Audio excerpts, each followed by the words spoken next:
우리 에스겔서 32장에서 함께 보겠습니다. 에스겔서 32장 우리 31절에 있는 말씀 함께 보겠습니다.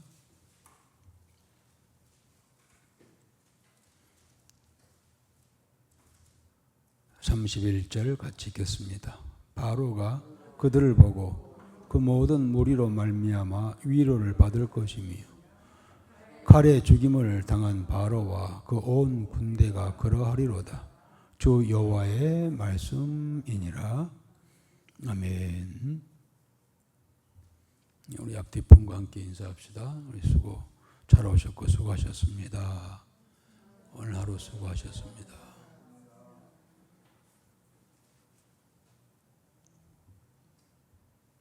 오늘 에스겔서 32장 보겠습니다. 32장은 우리가 지금 25장부터 에스겔서 25장부터 32장까지 유다를 둘러싼 여러 나라들에 대한 이야기를 하면서 결국 그 나라들도 그들도 하나님의 심판을 받게 될 것이라는 이야기를 했습니다. 그래서 여러 나라들을 이야기했고요. 마지막 애굽입니다. 애굽에 대한 이야기를 하면서 멸망에 대한 일련의 예언들을 마치고 있죠. 자, 오늘 마지막 이 애굽의 멸망에 대한 예언을 하고 있는 이 32장도 크게 두 가지 내용이라고 할 수가 있겠습니다. 먼저는 에스겔에게 애굽의 왕 바로를 위하여 슬퍼하고 슬픈 노래를 지어라. 바로 왕에 대한 슬픔 이야기가 기록되어 있고요. 그다음 두 번째는 애굽 나라 자체 멸망당할 애굽에 대한 애가 슬픈 노래로 이렇게 이루어져 있습니다.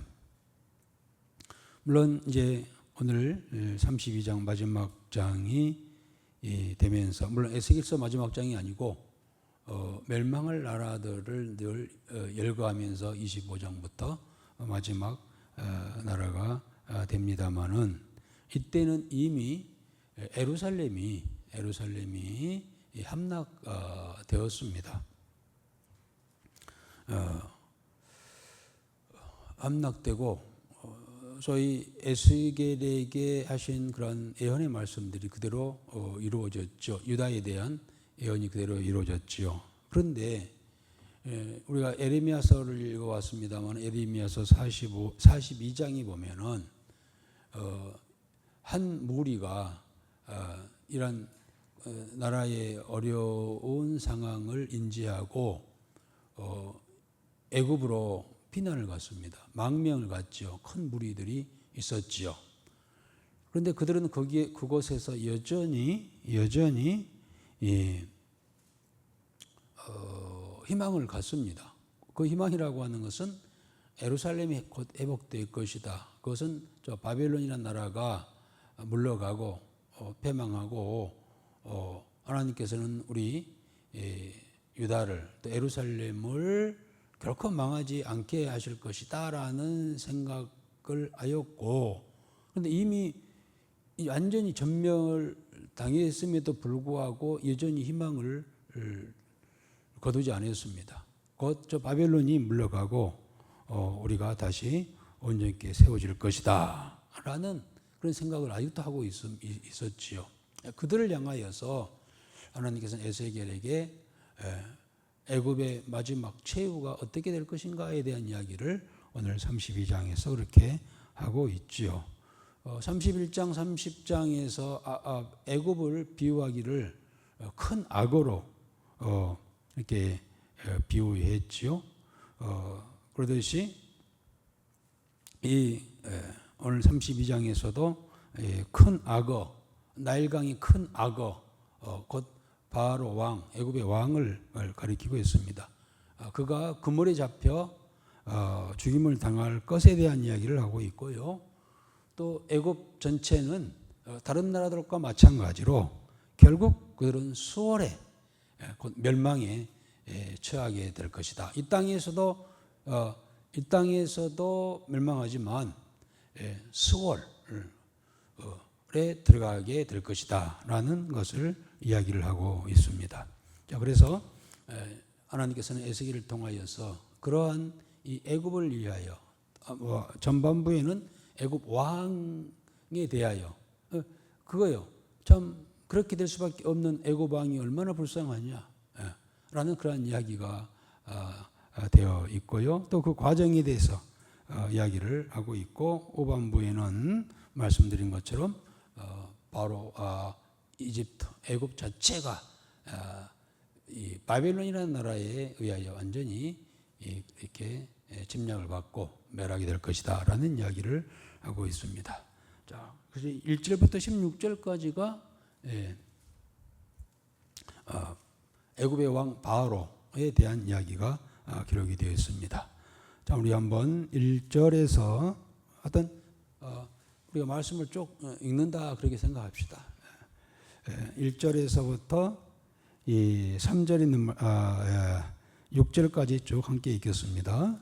12째 해 12째 달 초하루에 여호와의 말씀이 내게 임하 이르시되, 인자야, 너는 애굽의 바로 왕에 대하여 슬픈 노래를 불러 그에게 이르라.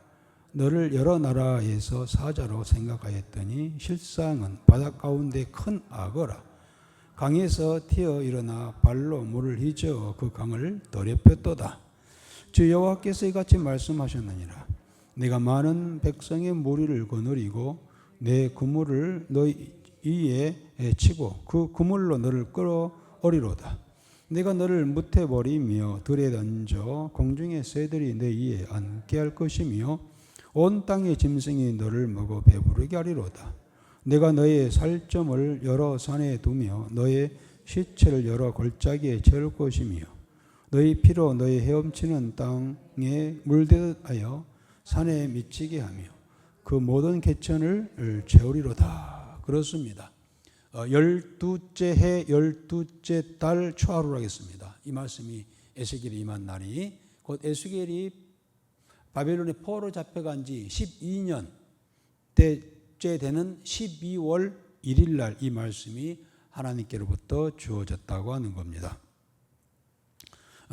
내용은 말씀드린 것처럼 애굽을 향하여 애굽 왕을 향하여 애가를 지어 부르라 라고 그렇게 말씀하고 있습니다.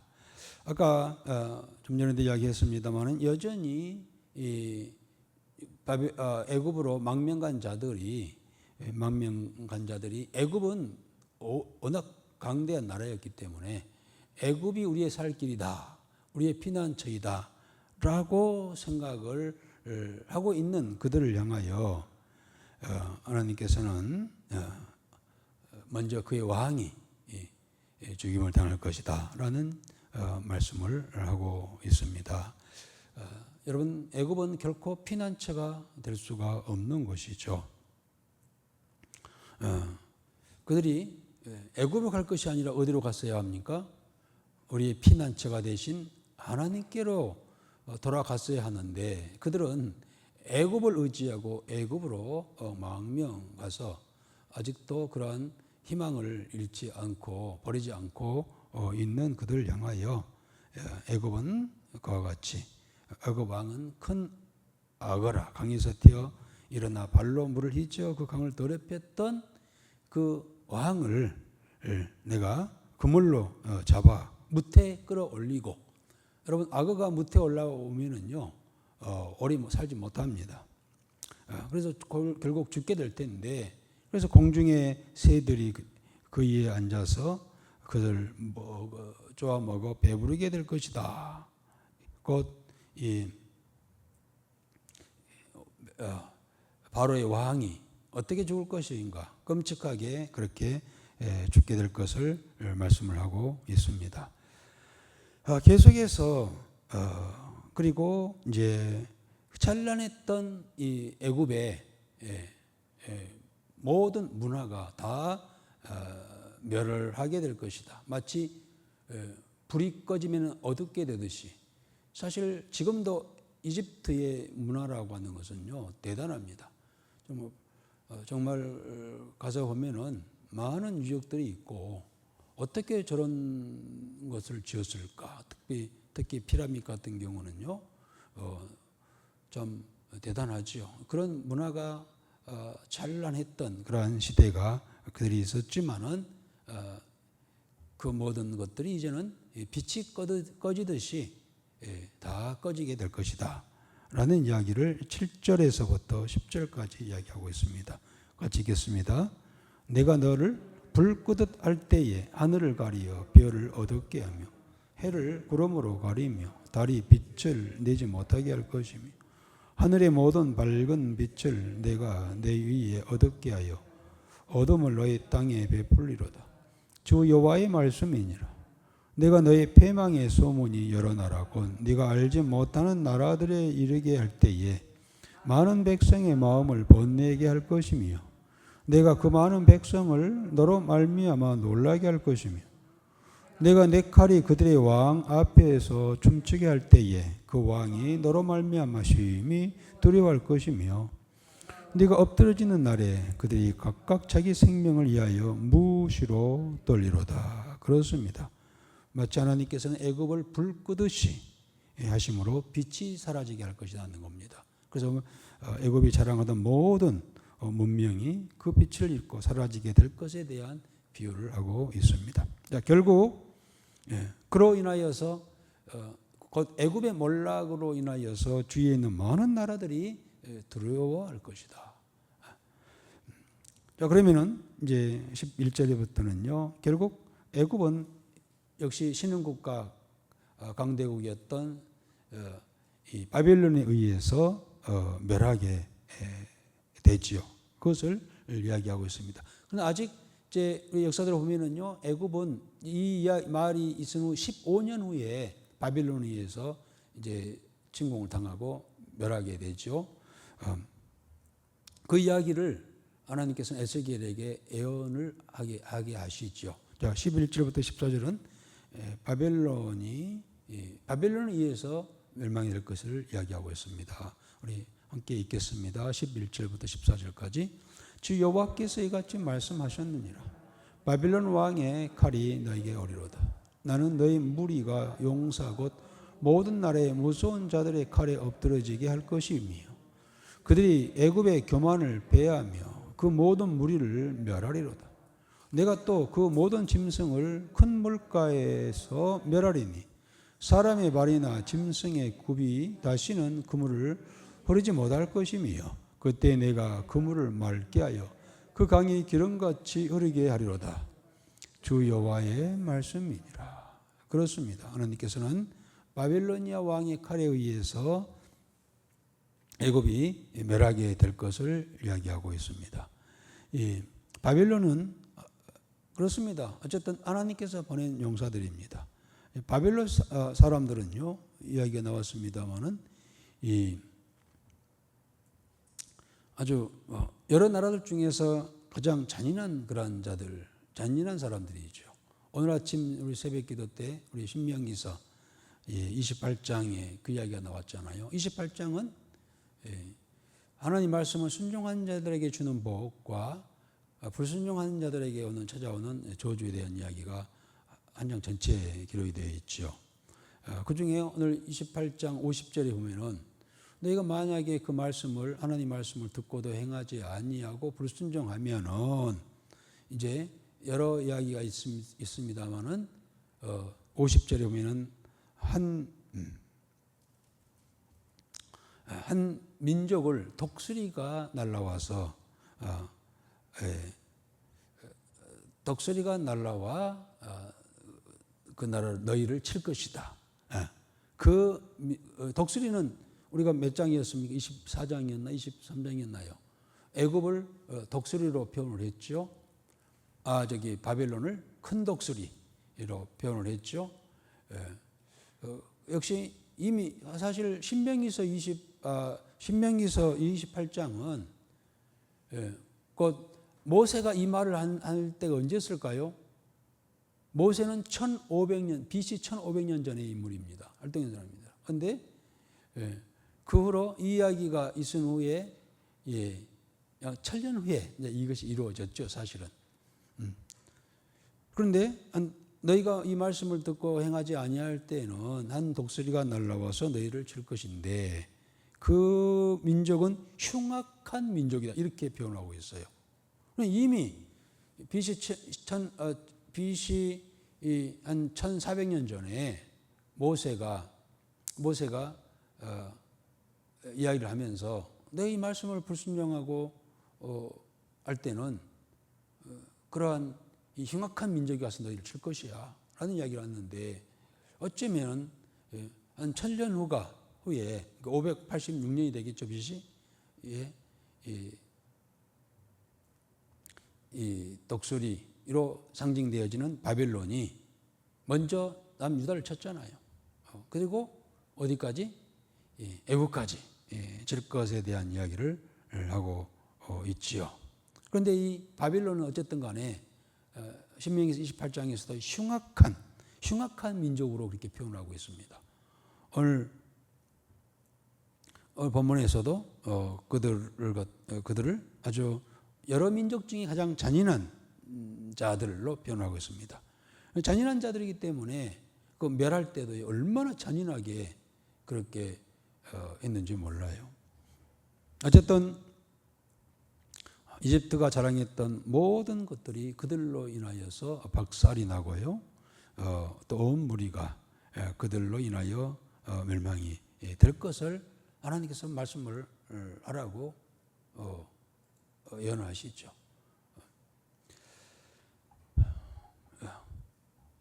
그리고 이제 그때야 그렇게 될 때, 지금은 아직도 그들이 희망을 저버리지 않고 하고 있지만은 그 애굽이 망하게 되면 그때야 여호와가 하나님인 줄 알게 될 것이다.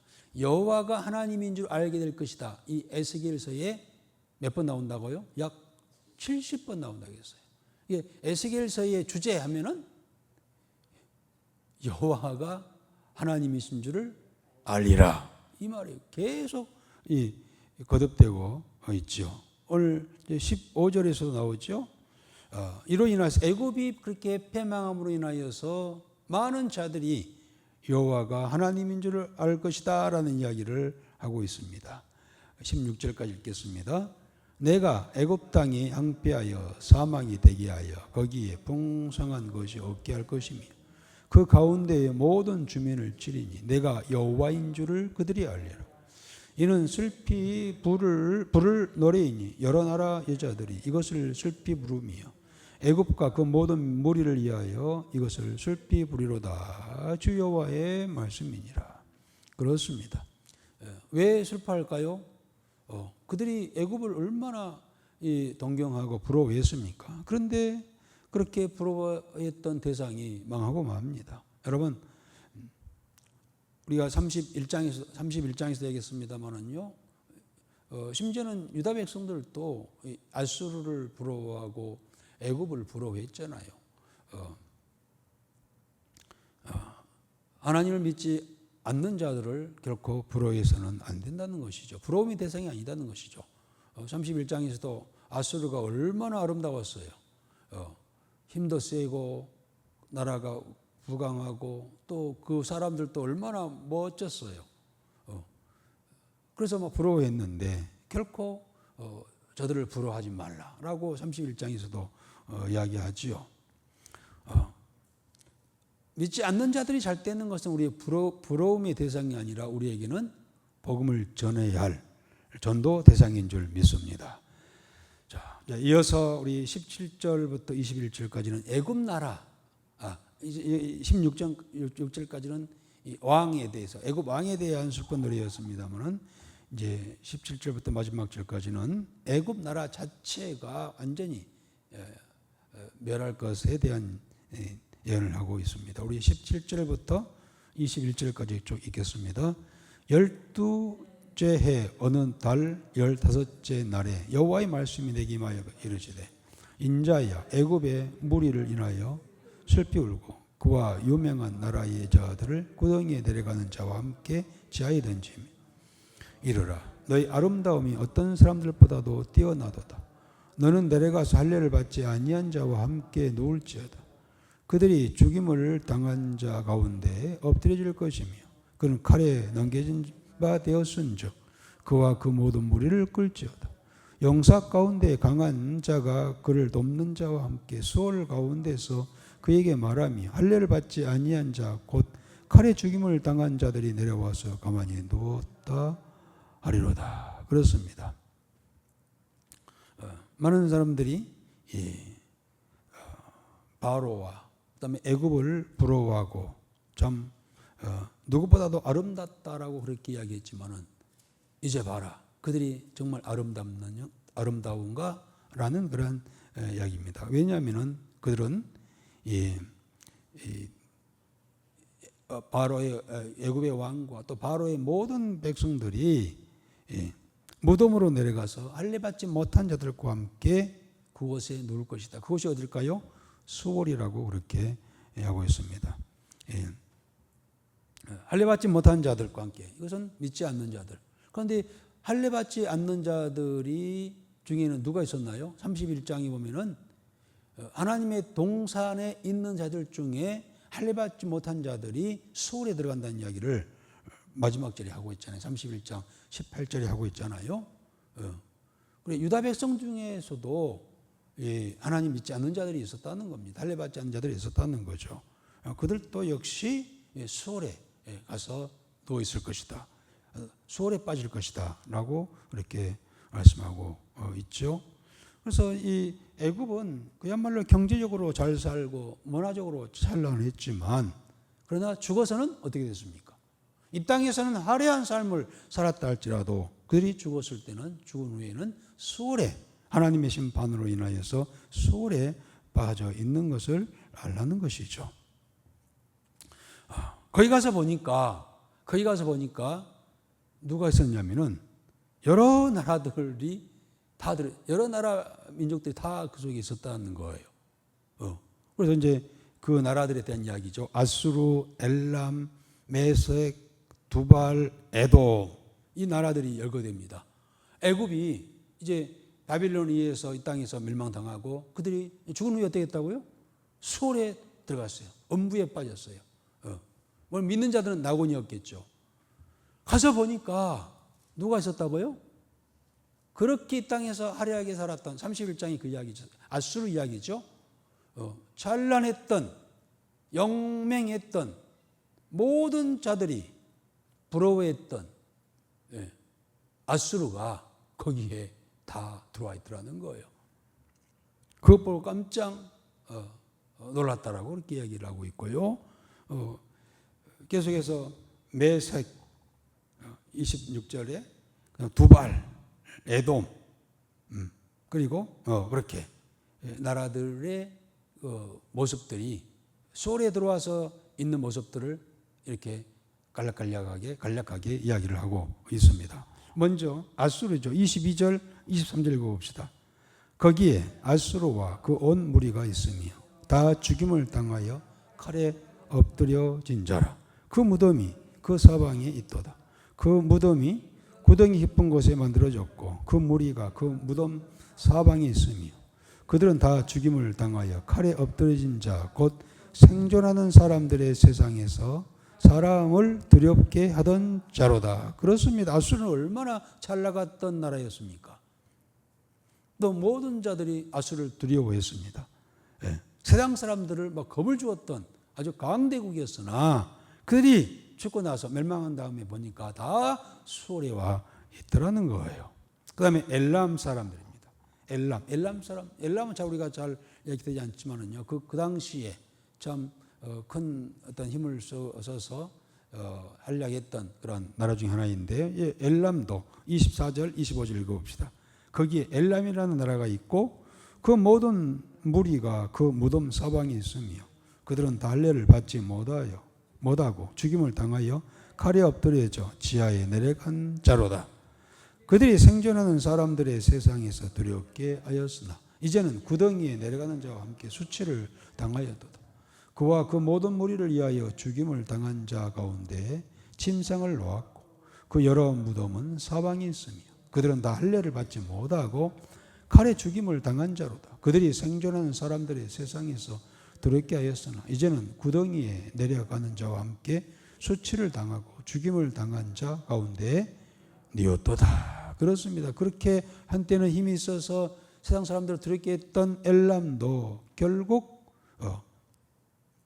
최후가 무덤 속에 수월에 빠져 있었다는 것이죠. 계속해서 메섹과 두발 사람들입니다. 28절까지 26절부터 읽겠습니다. 거기에 메섹과 두발과 온 그 모든 무리가 있고 그 여러 무덤은 사방에 있으며 그들은 다 할례를 받지 못하고 칼에 죽임을 당한 자로다. 그들이 생존하는 사람들의 세상에서 두렵게 하였으나 그들이 할례를 받지 못한 자 가운데 이미 엎드려진 용사와 함께 누운 것이 마땅하지 아니하냐.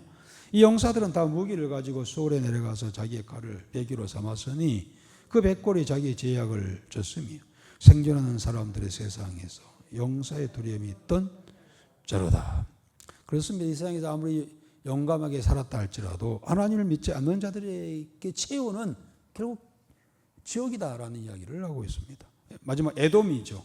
에돔 사람들도 그곳에 있었음을 이야기하고 있습니다. 우리 30절까지 읽겠습니다.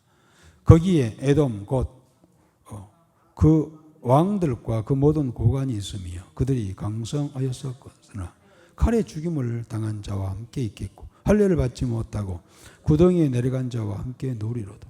거기에 죽임을 당한 자와 함께 내려간 북쪽 모든 방맥과 모든 시돈 사람이 있으며 그들이 본래는 강성하였으므로 두렵게 하였으나 이제는 부끄러움을 품고 할례를 받지 못하고 칼에 죽임을 당한 자와 함께 누웠고 구덩이에 내려가는 자와 함께 수치를 당하였도다. 그래서 에돔 백성들도 결국 하나님을 믿지 아니하고 믿지 아니함으로 세상에서는 아주 한량을 많이 있고 화려하게 살았다 할지라도 결국 수월에 빠졌음을 증명하고 있습니다. 자, 그래서 이 여러 나라들과 애굽과 바로 왕의 죽음의 의미가 뭔가 우리 31절부터 32절까지 읽겠습니다.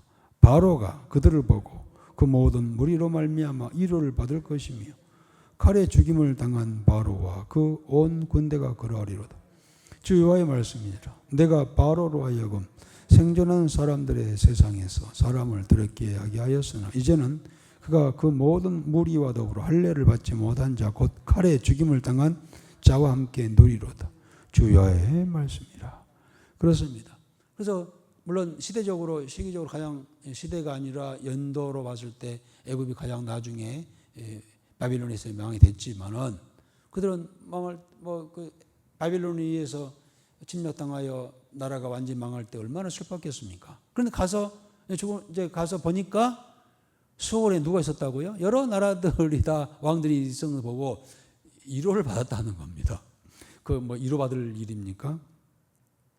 여러분, 그들은 세상에서 한때 잘 나갔고 세상을 호령했던 자들이었지만은 그러나 결국은 다 지하에 수월에 갇혀지는 그런 모습을 볼 수가 있지요. 그러나 하나님의 백성은 죽어도 죽은 후가 더 중요하죠. 이 땅에서 우리가 기껏 살아봤자 70년, 80년, 100년 살지만은 100년 살면서 화허식하고 힘이 있어서 남을 호령했다 할지라도 그들이 결국 죽은 후에 수월에 있으면 무슨 의미가 있겠냐는 것이죠. 그러나 하나님의 백성은 이 땅에서 비록 보잘것없이 살았다 할지라도 이제 영생의 나라, 영원한 나라에서 영원한 나라, 영생의 나라에서 하나님과 함께 영생한다는 것이 가장 큰 은혜요 복이 될 줄 믿습니다. 우리는 부자와 나사로 이야기를 잘 알고 있잖아요. 딱 부자와 나사로 이야기입니다. 지금 아수르나 애굽이나 그의 여러 나라들은 누굴까요? 이 땅에서 부자예요. 그런데 그들이 이 땅에서 화호식 했지만 결국은 음부에 내려가 있었다고 하는 거예요. 그러나 나사로는 누굽니까? 이 땅에서 비록 모자랄 것 없이 살았지만은 그러나 믿음으로 살았던 이름이 있잖아요. 이름이. 부자는 이름이 없어요. 하나님의 나라는 하나님의 나라 들어갈 자가 누구입니까? 생명록에 그 이름이 기록된 자들인 줄 믿습니다. 나사로는 이름이 있어요. 그래서 하나님 생명록에 기록됐다는 거예요. 그 말은 하나님을 믿는 자였다는 겁니다. 여러분 중요해요. 우리의 이름이 우리 호적에 이 땅에서 호적에 있는 것도 중요하지만은요. 하나님의 생명록에 있는 것이 더 중요할 줄 믿습니다. 그래서 나사로는 그 이름이 있었습니다. 그래서 아브라함의 품에 낙원에 갔다는 것을 우리에게 말씀을 하고 있죠. 그 이야기 딱 이 부자와 나사로 이야기를 우리가 연상할 수 있는 그런 대목이라고 할 수가 있겠습니다. 그래서 에스겔에게 그 이야기입니다. 봐라 얼마나 이 애굽의 왕 바로는 불쌍한 자냐. 그리고 애굽 사람들 물론 가서 보니까 수많은 아수르부터 시작해서 나라들이 있는데 그들이 얼마나 불쌍한 자들인가 생각하라. 다시 말하면 이 땅에서 어떻게 살았느냐가 또 중요하지만 더 중요한 것은 영원한 나라, 영생의 나라에서 우리가 어떻게 살 것인가를 생각하고 믿음으로 하나님을 의지하고 잘 살 수 있도록 권면하는 내용인 줄 믿습니다. 지금 애굽에 누가 가 있다고요? 애굽을 의지하면서 망명 중에 있는 이스라엘 백성들이 있었단 말이죠. 그들은 바벨론이 물러가고 여전히 우리는 다시 회복될 것이다 라고 했던 그들에게 이야기를 하라는 거예요. 애굽은 결코 의지할 대상이 아니다. 애굽도 망한다. 그들은 수월에 빠질 수밖에 없다. 빠진다. 이제라도 정신 차리고 하나님 앞으로 나오라 라고 하는 그러한 경고의 메시지이기도 하지요. 여기까지가 우리 32장이었고요. 우리 한 장 더 합시다. 그냥 33장. 33장. 이제 이 33장은 에스겔서에서 아주 중요한 장이기도 합니다. 왜냐하면 이제 애굽이 그렇게 멸망함으로 인하여서 그 이야기가 끝났고요. 이제는 자 이야기를 쭉 한 다음에 왜 이런 이야기를 했을까요? 왜 이런 이야기를 아주 굉장히 길게 이야기했을까요? 무엇 때문에?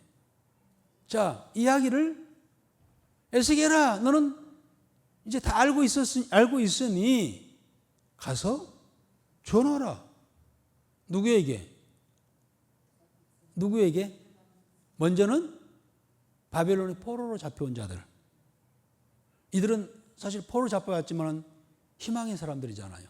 소망의 사람들이죠. 이들을 다시 하나님께서 훈련시켜서 다시 회복시키고자 하는 대상들이잖아요. 자, 그들이 알아야 할, 그렇다면 그들이 꼭 알아야 할 이야기가 바로 이 이야기입니다. 그래서 지금까지 쭉 그런 이야기를 하면서 이 이야기를 지금 바벨론에 포로 잡혀온 유다 백성들에게, 내 백성들에게 이야기를 해서 지금이라도 각성하고 애굽, 아수르 의지 대상이 아닌 것을 알고 있지 않느냐. 이제는 참된 피난처, 참된 구원자 곧 하나님이시다. 그 하나님께로 돌아와라 라고 하는 이야기를 하라는 거예요. 그 사명을 에스겔에 주었잖아요. 1장에서 하나님께서 에스겔을 파수꾼으로 부른 장면이 나오잖아요. 자, 그래서 후로 쭉 이런 이야기를 32장까지 쭉 오시면서 자, 이 이야기를 이제 유다 백성들에게 포로 잡혀온 유다 백성들에게 하라라는 이야기를 하고 있습니다. 다시 한번 에스겔에게 이 파수꾼의 사명을 부여하지요. 자, 그러면서 그 이야기입니다. 내가 너로 파수꾼을 세운 이유, 파수꾼을 세운 이유가 1절부터 3절에 나오고 있습니다. 한번 읽어봅시다. 여호와의 말씀이 내게 임하여 이르시되 인자야 너는 너희 민족에게 말하 이르라. 가령 내가 칼을 한 땅에 임하게 한다 하자. 그 땅 백성이 자기들 가운데 하나를 택하여 파수꾼을 삼은 그 사람이 그 땅에 칼이 임함을 보고 나팔을 불어 백성에게 경고하되. 이거예요. 이 파수꾼 사람은 이거 뭐라고요? 하나님 심판이 임할 때에 그 사실을 누군가 알려줘야 되지 않겠느냐. 그 사실을 알려주기 위해서 내가 너를 불렀다. 파수꾼의 사명은 하나님의 심판을 경고하는 그러한 임무가 그에게 있다는 것이죠. 그래서 이 파수꾼이 얼마나 중요한지 몰라요. 파수꾼이 이 사실을 알고 열심히 전해가지고 그들이 경성하고 살게 되면은 살아날 것이고, 파수꾼이 게을러가지고 또는 이런저런 이유로 말을 하지 않는다면 다 멸절할 수밖에 없잖아요. 파수꾼의 임무와 사명이 얼마나 중요한가를 알려주는 그러한 대목이라고 할 수 있겠습니다. 자, 그래서 네 가서 이제 부지런히 이 사실을 알리되 이 사실을 듣고도 받지 않는 자, 회개하지 않는 자는 그에게 책임이 있다. 그러나 네가 이 말을 하지 아니해서 그들이 멸했다고 하자. 그는 자기 죄로 죽지만은 그들의 핏값은 그 사실을 전하지 않는 파수꾼인 파수꾼에게 내가 받겠다라는 이야기를 하고, 굉장히 엄중한 이야기죠. 오늘 이 시대도 마찬가지. 우리는 하나님께 부름받았습니다. 예수 믿고 구원받아 하나님 자녀가 되었을 뿐만 아니라 이제는 우리는 뭐가 됐을까요? 우리는 파수꾼이에요. 네. 파수꾼에게 있어서의 엄중한 책임이 있다고 하는 것을 우리 이야기해 주고 있습니다. 그래서 한번 7절까지 그 이야기니까 좀 읽어봅시다. 1절부터 7절까지 4절부터 7절까지 읽어봅시다. 그들이 나팔 소리를 듣고도 정신 차리지 아니하므로 그 임하는 칼에 제거함을 당하면 그 피가 자기의 머리로 돌아갈 것이라. 그가 경고를 받았던들 자기 생명을 보존하였을 것이나 나팔 소리를 듣고도 경고를 받지 아니하였으니 그 피가 자기에게로 돌아가리라. 그러나 칼이 임함을 파수꾼이 보고도 나팔을 불지 아니하여 백성에게 경고하지 아니하므로 그 중에 한 사람이 그 임하는 칼에 제거당하면 그는 자기 죄악으로 말미암아 제거되지만 그 죄는 내가 파수꾼의 손에서 찾으리라. 그렇습니다. 파수꾼의 사명이 그만큼 중요하다고 하는 이야기를 하고 있습니다. 그래서 우리는 아까 말씀드린 것처럼 우리는 시대의 파수꾼으로 우리는 부름받았습니다. 그래서 우리는 부지런히 이 사실을 하나님의 심판에 대하여 이야기한다는 겁니다. 예수 믿는 자 구원이요 믿지 않는 자 멸망이라는 이야기를 듣든지 아니 듣든지 믿든지 아니 믿든지 우리는 그 사실을 이야기해야 된다는 거예요. 이게 우리의 사명이 있는 줄 믿습니다. 여기에 대한 책임이 우리에게 있는 줄 믿습니다. 계속해서 우리 7절과 8절에서는요. 한번 읽어봅시다. 인자야 내가 너를 이스라엘 족속의 파수꾼으로 삼음이 이와 같으니라. 그런즉 너는 내 입의 말을 듣고 나를 대신하여 그들에게 경고할지어다. 가령 내가 악인에게 이르기를 악인아 너는 반드시 죽으리라 하였다 하자.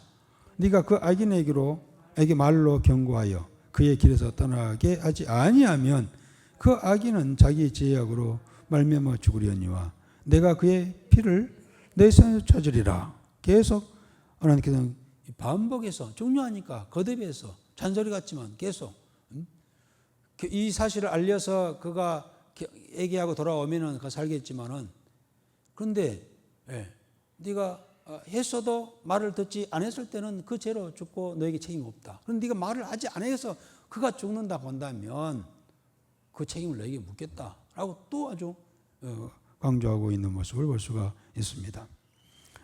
계속해서 9절 봅시다. 그러나 너는 악인에게 경고하여 돌이켜 그의 길에서 떠나라고 하되 그가 돌이켜 그의 길에서 떠나지 아니하면 그는 자기 죄악으로 말미암아 죽으려니와 너는 너의 생명을 보존하리라. 그렇습니다. 그런데 중요한 것은 하나님께서는 죄인이랄지라도 왜 이렇게까지 할까요? 하나님은 죄인이라도 이 멸망 당하는 것을 기뻐하지 않으신다는 거예요. 이게 또 핵심이죠. 하나님은 지금 어떠한 죄 가운데 있는 자라 할지라도 죄인이라 할지라도 그가 그 죄로 멸망당하는 것을 결코 원치 아니하시고 기뻐하지 아니하신다는 겁니다. 그래서 지금 저들이 죄악 중에 있지만은 그래도 가서 전하라. 저들이 한 명이라도 살아오기를 원하고 한 명이라도 죽는 것을 원치 아니한다 라는 말씀입니다. 여러분 하나님께서는 누구든지 한 사람이라도 어떤 악한 자라 할지라도 사망에 이르기를 원치 아니하시는 줄 믿습니다. 이 사실을 우리가 알아야 합니다. 10절부터 우리가 11절 한번 읽어봅시다. 그런즉 인자야 너는 이스라엘 족속이 이르기를 너희가 말하 이르되 우리의 허물과 죄가 이미 우리에게 있어 우리로 그 가운데에서 쇠퇴하게 하니 어찌 능히 살리오 하거니와 너는 그들에게 말하라 주 여호와의 말씀이니라 나의 삶을 두고 맹세하노니 나는 악인이 죽는 것을 기뻐하지 아니하고 악인이 그의 길에서 돌이켜 떠나 사는 것을 기뻐하노라. 이스라엘 족속아 돌이키고 돌이키라 너희 악한 길에서 떠나라. 어찌 죽고자 하느냐 하셨다 하라. 그래요. 어떤 사람 저들이 유대 백성들이 바벨론 포로에 잡혀가 가지고 이제 우리는 죽었어. 우리 죄로 인해 죽었어. 우리가 어찌 살리요. 우리 죄가 많은데라고 하고 있지 않느냐. 그러나 나는 저들이 결코 한 명이라도 죽는 것을 좋아하지 않고 기뻐하지 아니한다. 에스겔 알겠니? 그러니 이 사실을 가서 좀 알려주거라 라고 그렇게 말씀하시는 것이죠. 그러면서 계속해서요 거듭 설명하십니다. 12절 16절 지금이 중요하다. 과거가 어떻게 살았느냐, 과거에 무슨 죄를 지었느냐가 아니다. 또 과거에 어떤 선한 일을 하고 착한 일을 하고 어렵게 살았느냐, 그게 중요한 것이 아니다. 지금이다. 지금 과거에 아무리 죄악을 지은 죄인이랄지라도 지금 깨닫고 회개하고 돌아오면 그런 살리라.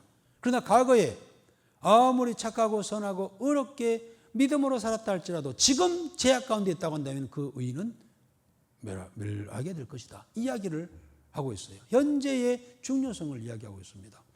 12절부터 16절까지입니다. 쭉 읽어봅시다. 인자야 너는 너희 민족에 이르기를 의인이 범죄하는 날에는 그 공의가 구원하지 못할 것이요 악인이 돌이켜 그 악에서 떠나는 날에는 그 악이 그를 엎드려뜨리지 못할 것인즉 의인이 범죄하는 날에는 그 의로 말미암아 살지 못하리라. 가령 내가 의인에게 말하기를 너는 살리라 하였다 하자 그가 그 공의를 스스로 믿고 제약을 행하면 그 모든 의로운 행위가 하나도 기억되지 아니하리니 그가 그 지은 제약으로 말미암아 곧 그 안에서 죽으리라. 또 가령 내가 악인에게 말하기를 너는 죽으리라 하였다 하자 그러나 그가 돌이켜 자기의 죄에서 떠나서 정의와 공의를 행하여 제당물을 도로 주며 강탈한 물건을 돌려보내고 생명의 윤례를 지켜 행하여 제약을 범하지 아니하면 그가 반드시 살고 죽지 아니할지라. 그가 본래 범한 모든 죄가 기억되지 아니하리니 그가 반드시 살리라. 이는 정의와 공의를 향하였음이라 하라. 아멘. 이 중요한 부분입니다. 그렇기 때문에 우리가 전도할 때 전도 대상자들을 우리가 선별해서는 안 돼요. 저는 저 나쁜 놈이야. 전 죄인이야. 저는 절대 예수 안 믿을 자야. 내가 말해도 안 될 거야. 라고 하지 말라는 거야. 이건 안 되죠. 누가 지금은 흉악한 죄인이랄지라도 그가 지금 깨닫고 회개하고 돌아오면 그건 살리라는 겁니다. 예수님이 십자가에 달렸을 때 양편에 강도가 달렸잖아요. 그런데 한편 강도는 여전히 예수를 조롱하였지요. 그런데 한편 강도는 회개했습니다.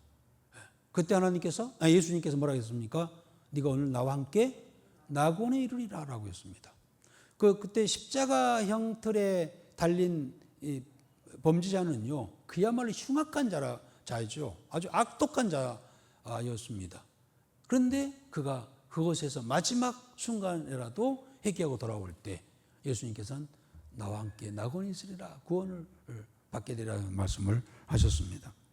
그래서 우리가 따지지 말고 과거에 그 사람이 어떤 사람이었느냐가 아니라 지금 내가 전한 말씀이 성령의 감동에 의해서 그가 깨닫고 회개하고 돌아온다면 죄가 사해지고 그가 낙원에 이르게 될 줄 믿습니다. 아멘. 그래서 현재의 의가 중요하다는 이야기를 하고 있고 계속해서 18절, 20절까지 그 말씀을 또 하고 있습니다. 읽겠습니다. 만일 의인이 돌이켜 그 공의에서 떠나 제약을 범하면 그가 그 가운데에서 죽을 것이고 만일 악인이 돌이켜 그 악에서 떠나 정의와 공의대로 행하면 그가 그로 말미암아 살리라. 그러나 너희가 이러기를 주의 길이 바르지 아니하다 하는도다. 이스라엘 족속아 나는 너희가 행한 대로 심판이라 하시니라. 이렇게 이렇게 하니까는 하나님 그 옳지 않습니다.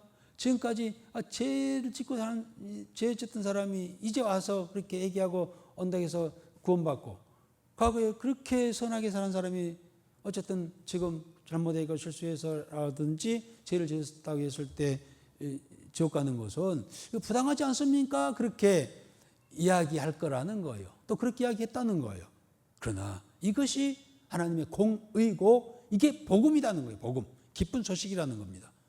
과거에 죄를 범한 악한 사람들은 결국 돌아올 수 있는 길이 없고 그 죄로 인해 죽는다면 이거 뭡니까? 복음이 뭡니까? 기쁜 소식인데 그러한 자라도 지금 예수 믿으면 죄사함 받고 구원받는다고 하는 것이 복음인 줄 믿습니다. 아멘. 이게 하나님의 공의요 하나님의 은혜라고 하는 겁니다. 자, 이야기를 하라고 에스겔에게 이야기합니다. 에스겔에게 했겠어요? 안 했겠어요? 열심히 나가서 이제 이야기했겠죠. 그런데 그들이 반응은 어땠을까요? 과연 반응은? 그래, 우리가 잘못했어. 우리가 죄인이야. 네가 죄인이냐고 통곡하며 돌아왔을까요? 그렇지 않았다는 거예요. 21절, 23절, 21절부터 마지막 절까지입니다만은 먼저 우리 22절까지 한번 읽어봅시다. 우리가 사로잡힌 지 12째 해 10째 달 5째 날에 예루살렘으로부터 도망하여 온 자가 내게 나와 말하기를 그 성이 함락되었다 했는데 그 도망한 자가 내게 나오기 전날 저녁에 여호와의 손이 내게 임하여 내 입을 여시더니 다음 아침 그 사람이 내게 나올 때에 내 입이 열리기로 내가 다시는 잠잠하지 아니하였노라. 그렇습니다. 이제 잡혀간 지 12년 10월 5일 날 어느 날 예루살렘이 함락되었을 때 거기서 몇 무리가 빠져 도망왔던 것 같아요. 빠져나온 자들이 있었고 또 포로로 잡혀온 자들이 있었겠죠. 그들이 에스겔에게 와가지고 예루살렘 함락 소식을 전합니다. 완전히 성전은 불타고 왕궁과 집들과 성벽이 다 무너졌도다 하고 이야기했겠죠. 그때 지금까지는 에스겔이 예언만 했지 사실상 일어나지 않았어요. 그런데 이제 드디어 12년 10월 5일 날 무너지고 거기에서 탈출한 또는 포로 잡혀온 자들이 와서 그 이야기를 에스겔이 했다는 거예요. 그래서 에스겔은 물론 지금까지 예언은 했지만은 예언하니까 사람들이 막 돌로 치면서 뭐 우리가 망해야 돼 막 이렇게 했을 때 참 이거 말해야 되나? 과연 그런 일이 있을까? 에스겔조차도 의심을 할 정도, 예레미야도 의심했잖아요. 할 정도였는데 이제 와서 그 사실을 이야기할 때에 에스겔은 그렇구나 맞구나 하면서 그때부터 더 뭐였다는 겁니까? 더 잠잠하지 아니하였다. 더 이제 적극적으로 이 사실을 알렸다라고 그렇게 이야기를 하고 있습니다. 그런데 그들은요. 그래서 그들이 찾아왔는데 여러 사람들이 찾아왔어요. 이미 예루살렘이 다 멸망하고 다 그렇게 했음에도 불구하고 그 사실 눈으로 보고 왔음에도 불구하고요.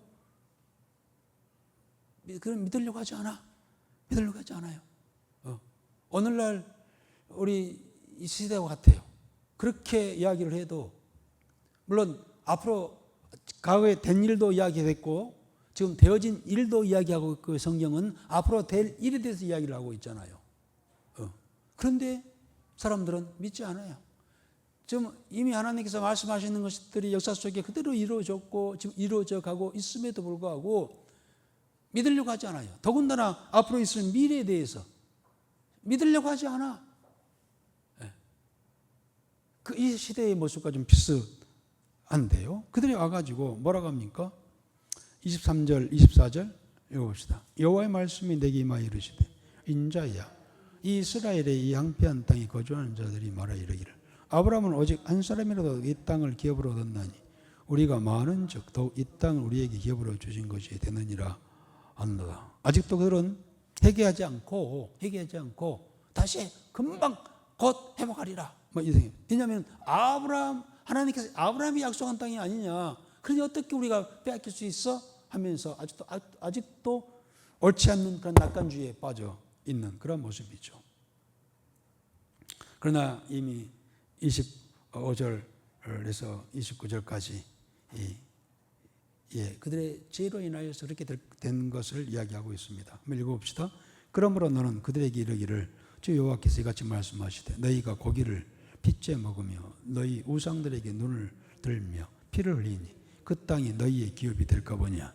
너희가 칼을 믿어 가증한 일을 행하며 각기 이웃의 아내를 더럽히니 그 땅이 너희의 기업이 될까 보냐 하고 너는 그들에게 이르기를 주 여호와께서 이같이 말씀하시되 내가 나의 삶을 두고 맹세하노니 황무지에 있는 자는 칼에 엎드려 드리고 들에 있는 자는 들짐승에게 넘겨 먹히게 하고 산성과 굴에 있는 자는 전염병에 죽게 하리라.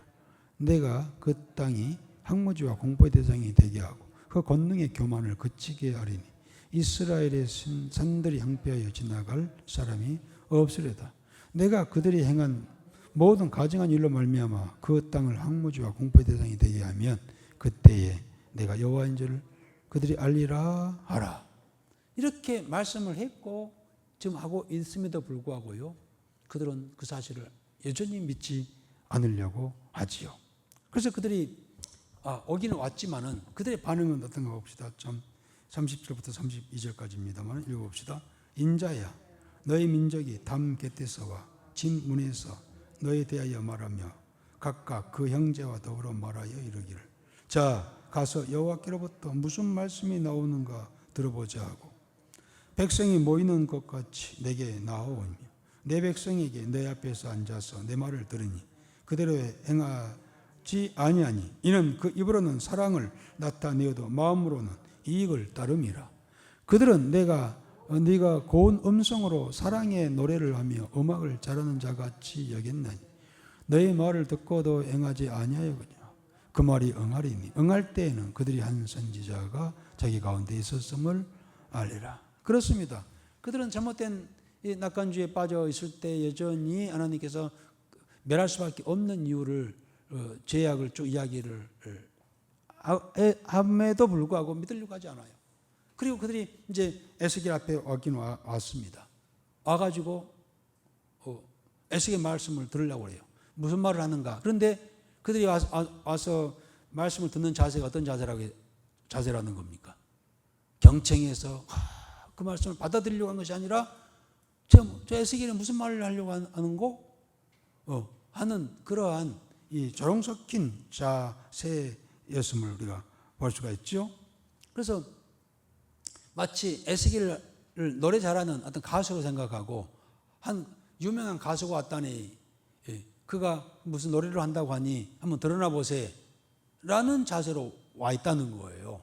지금 에스겔은 이미 그렇게 이 여러 나라들이 또 유다가 망했다는 이야기를 했고 또 들었고 그래서 입을 담지 않고 또 적극적으로 이야기하려고 했을 때 그들이 와서 그 말씀을 듣는 자세는 조롱하는 자세예요. 에스겔이 뭐라고 하는가 보자 라고 하면서 말을 받아들이려고 하지 않는 그러한 태도이지요.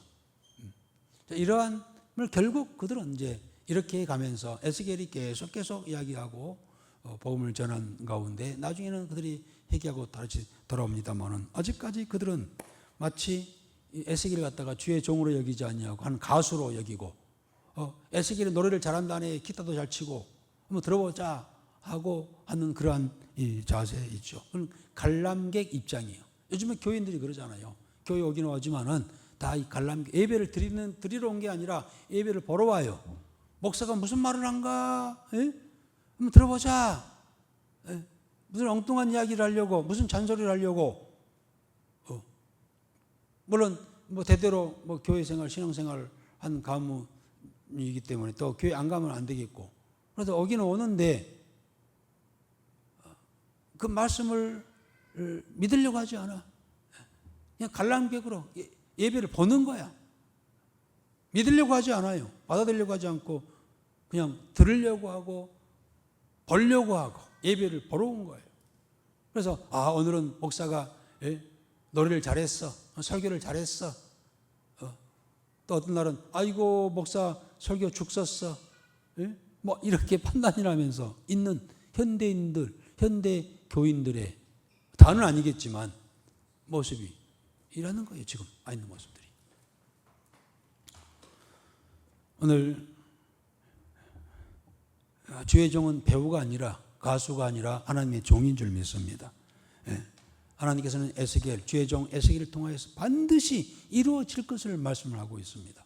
오늘 선포된 주의 말씀은 반드시 과거에 이루어졌고 지금 이루어지고 있고 반드시 이루어질 하나님의 약속의 말씀인 줄 믿습니다. 이 말씀을 늘 경청하며 그 말씀대로 살아가는 복된 우리 모든 성도들이 되어지기를 주의 이름으로 기원합니다.